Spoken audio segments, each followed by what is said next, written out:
მოქმედი ქალბატონები 20 სხვადასხვა ნომინაციაში გამოავლინდნენ და ჯილდოებაზე ასევე ჟურნალ წლის ლიდერი ქალის მეორე ნომრის პრეზენტაციაც შედგა. ორგანიზაცია დაფუძნდა 2015 წელს და აერთიანებს 10,000-ზე მეტ ქალბატონს. ეს იმას ნიშნავს, რომ ძალიან ძლიერი ბირთვია.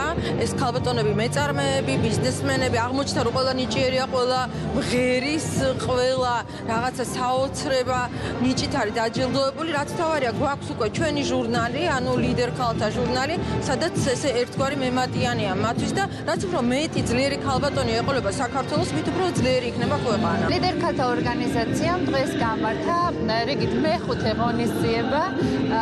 წარმოდგენილი არიან საკმაოდ ძლიერი ლიდერი ქალბატონები, რომლებიც მე ვფიქრობ, რომ აუცილებელია გამოვიდნენ ფართო საზოგადოების წინაშე და მათ ღვაწლთ, მათ დამსახურებას სრულიად საქართველო იცნობდნენ. და ჩვენ სწორედ ამაში უწყობთ მათ ხელს. დაჯილდოებული გახლავართ გურის რეგიონში გენდერულ საკითხებისადმი როგორც ხელშემწყობი პირი.